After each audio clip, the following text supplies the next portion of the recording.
Selamat malam untuk Bapak Ngarap Immanuel Manik.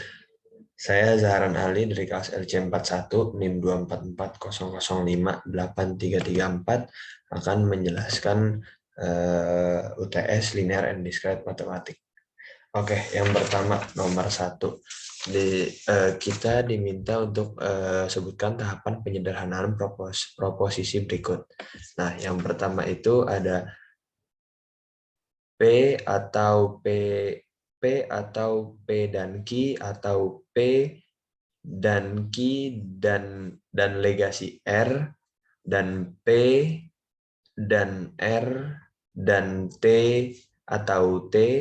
Nah, itu langkah yang pertama, didapatkan hukum absorpsi dan hukum asosiasi. Lalu yang kedua itu ada P atau P dan Q legasi R dan P dan R dan T atau T yang didapatkan hukum absorpsi dan hukum identitas.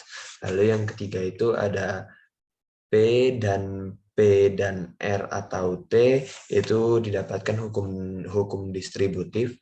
Yang keempat itu ada P dan P atau T dan R atau T yang didapatkan hukum identitas. Yang kelima itu ada P dan T dan T didapatkan hukum idempotent. Nah, yang kelima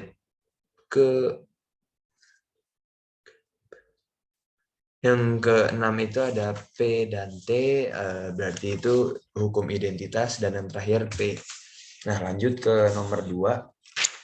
Di sini nomor 2 tentukan counter example di mana domain untuk semua variabel terdiri dari semua bilangan bulat.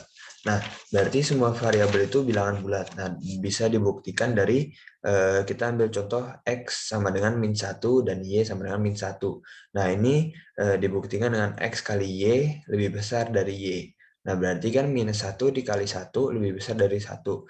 Nah, di sini -1 lebih besar dari 1 itu tidak benar. Berarti dibuktikan kalau ini tidak benar.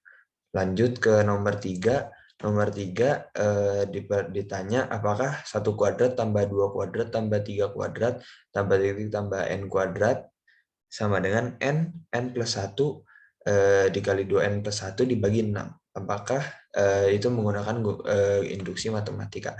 Nah, di sini saya menggunakan langkah basis induksi dengan menggunakan n sama dengan 5.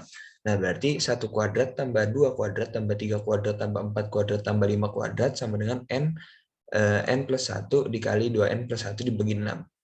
Nah, di sini dimasukin semuanya, n-nya diganti 5, berarti didapatkan 55 sama dengan 55. Nah, berarti betul ini menggunakan induksi matematika. Lanjut ke nomor 4. Nomor 4 ini di sini diberitahu kalau A, B, dan C itu ketiga kejadian di ruang sampel S, dan diketahui A gabung B gabung C sama dengan S. PA sama dengan 12, PB sama dengan 23, dan P gabung B sama dengan 56. Nah, kita disuruh menentukan yang poin A itu PA iris B.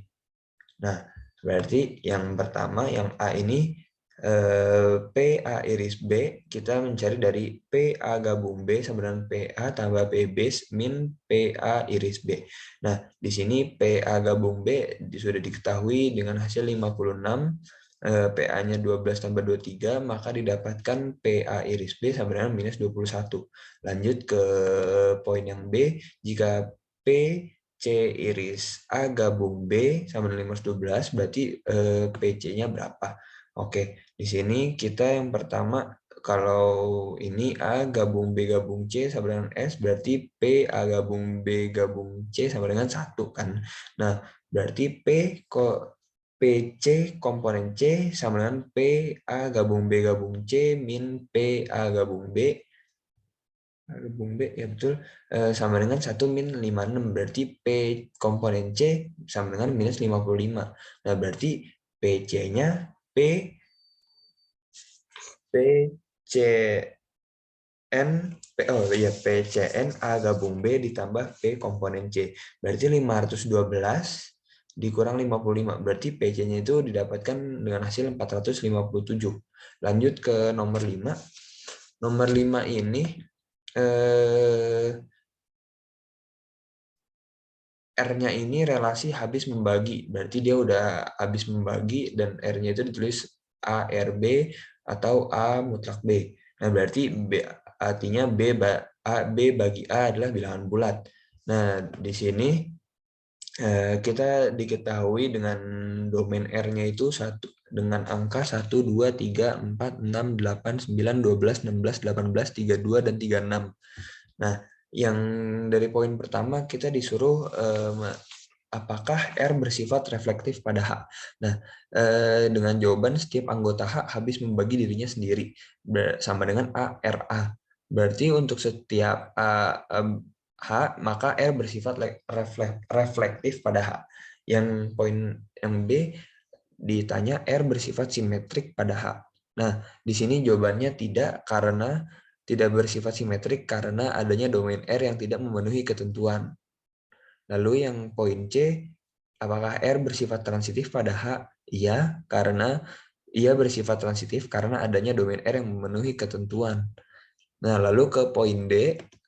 Poin D itu apakah HR suatu relasi ekivalen atau poset? Ya, itu suatu poset karena tidak memenuhi ketiga sifat yang terdiri dari reflektif, simetrik, dan transitif. Nah, lalu ini ada yang pertanyaan yang E, gambarkan diagram Hase relasi soal di atas.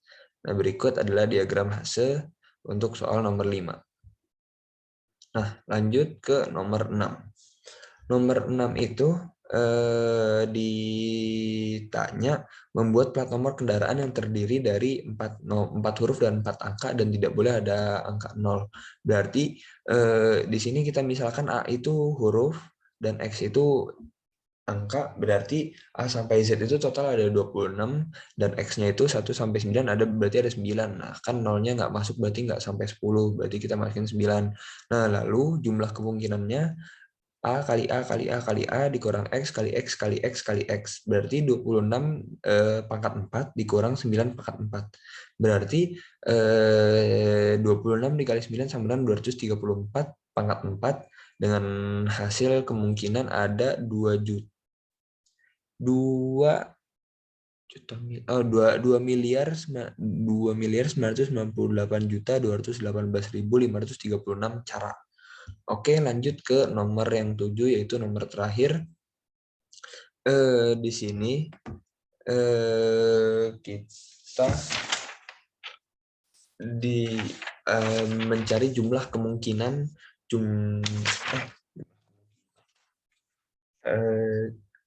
cara berkomunikasi dari kota ke kota.